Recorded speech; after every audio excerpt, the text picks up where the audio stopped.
इस टाइम हम tourism peak पे है। इस टाइम टूरिस्ट की काफ़ी जो है बाहर से आ रहे हैं इस टाइम। और अनफॉर्चुनेटली इसी टाइम हमारा कोविड का यहाँ पे केसेस जो है वो बढ़ रहे हैं।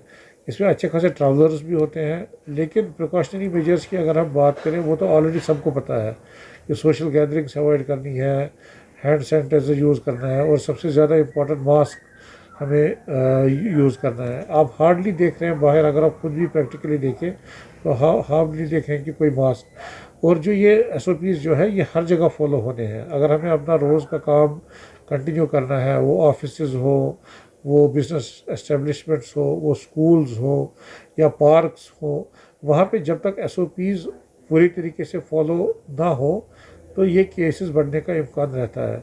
अब जो रैपिड टेस्टिंग ऑलरेडी हो रही है, जैसे टूरिस्ट आते हैं उनकी वहाँ पे जो नेशनल जो टूरिस्ट आते हैं या जो लोकल ट्रैवलर्स होते हैं विद इन द कंट्री, उनका रैपिड टेस्ट होता है, और जो इंटरनेशनल ट्रैवलर्स आते हैं उनका RT-PCR होता है। लेकिन इसमें अगर उससे पहले, यहाँ आने से पहले ही उनका एक बार टेस्ट हो जाए तो वो फिर इक्वली सेफ रहते हैं। क्योंकि अगर कोई टूरिस्ट ग्रुप में आता है तो अगर यहाँ पे रैट उसका पॉजिटिव आता है, उसको रिपोर्ट पता चल जाता है नेक्स्ट डे, उसके लिए भी बहुत इनकन्वीनियंस हो जाती है। जो ये टूरिस्ट आता है, जो ग्रुप में स्पेशली आता है, उनका लिमिटेड स्पेस होती है, लिमिटेड टाइम होता है।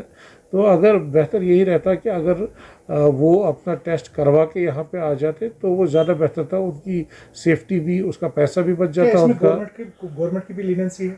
देखिए, मैं लीनियंसी नहीं कहूँगा। गवर्नमेंट के पास जो फैसिलिटी है they are providing it at at most.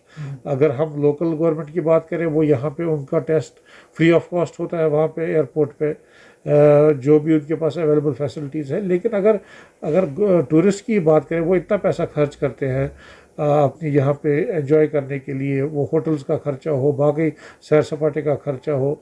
लेकिन अगर वो ये टेस्ट करके आ जाए तो वो भी काफ़ी सेफ़ रहेंगे, उनका पैसा भी बच सकता है। अगर वहीं पे वो डिटेक्ट हो जाए कि खुदा न खास्ता कोई पॉजिटिव है, वो अपना टूर जो है वो अपना पोस्टपोन करे या कैंसिल करेगा, उसमें उसके भी पैसे बच जाएंगे। और जो यहाँ आके फिर पॉजिटिव होने पे परेशानी हो जाती है, उस पर भी उसको राहत मिल सकती है। सर, अगर देखा जाए तो इस टाइम जो जवाहरलाल नेहरू मेडिकल ये हॉस्पिटल है रैनावाड़ी का, that has been designated as the place जहाँ पे ये टूरिस्ट रिलेटेड ट्रैवलर्स जो पॉजिटिव आते हैं उनको एडमिट किया जाता है। ये 1-2 दिन पहले ही ये ऑर्डर हुआ है।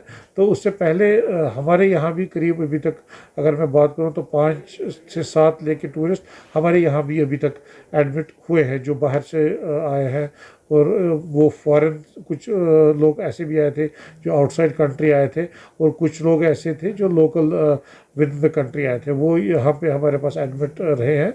लेकिन आज की डेट में हमारे पास इंस्ट्रक्शंस है, जो भी फॉरेन या लोकल ट्रैवलर पॉजिटिव आता है तो उसको JLNM में एडमिट किया जाए। सर, अगर देखा जाए मेन सोर्सेज क्या रहता है, क्योंकि अगर देखा जाए बीच में जो है तादाद बहुत कम हुई थी केसेस की, लेकिन अब फिर से बढ़ रहे हैं, तो क्या सोर्स अभी आपको पता चल रहा है कि कौन सा सोर्स है जो ये केसेस बढ़ा रहा है?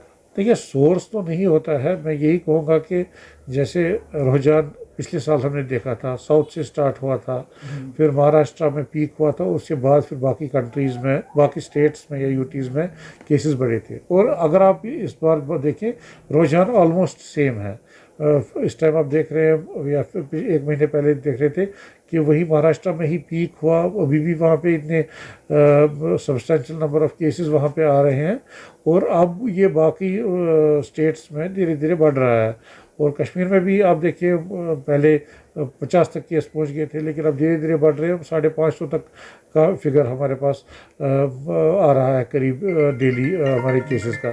तो सोर्स तो मैं यही कहूँगा कि मेरे ख्याल में शायद हम खुद लापरवाह हो गए। जो हमने सोच लिया कि शायद कोविड ख़त्म हो गया, जो प्रिकॉशनरी मेजर्स है वो नहीं लिए। जो सोशल गैदरिंग्स हम देख रहे हैं, वो कोई भी तरीके की गैदरिंग्स हो, वो हर जगह हो रही है। वो पार्क हो, वो हमारी शादियों का हो, या खुदा न खास्ता किसी की डेथ होती है वहाँ पे, या कोई भी फंक्शन हो, तो वहाँ पे बहुत ज़रूरी है कि हम लिमिटेड तादाद में जाएं और अशद ज़रूरत जहाँ पे जाना हो वहीं पे जाए, और वहाँ पे जाने के बाद भी जो प्रिकॉशनरी मेजर्स हैं वो ले, और उसी से वो हम भी सेफ़ रहेंगे और पूरा मुआशरा हमारा सेफ़ रह सकता है। सर अगर देखा जाए कोविड वैक्सीन लेने के बाद भी कुछ पॉजिटिव केसेस आ रहे हैं जिन्होंने कोविड वैक्सीन लिया है, तो ये कैसे मुमकिन है? अगर बताया जाता है ये कोविड वैक्सीन आया है, अब बचने की ज़रूरत है, तो कोविड वैक्सीन लेने के बाद भी यहाँ पर पॉजिटिव केसेस आते हैं, ऐसा क्यों सर? देखिए, अभी तक तो जो ड्राइव हुई है वो लिमिटेड हुई है। पहले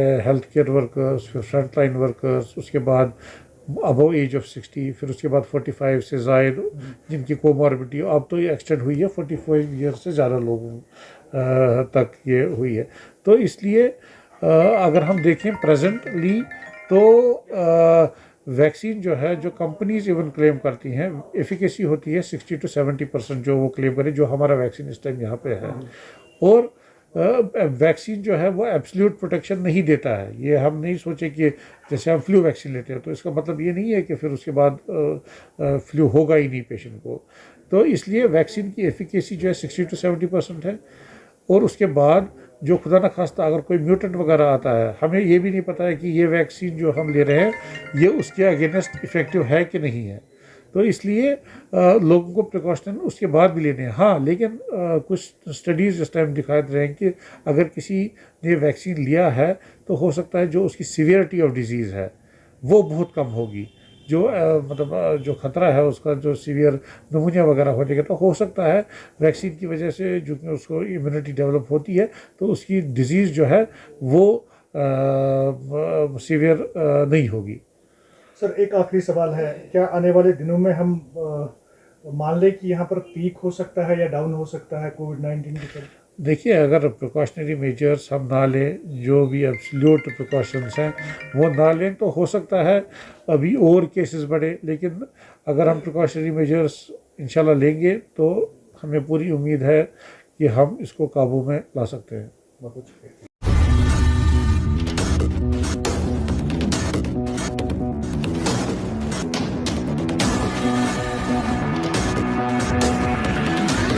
INS.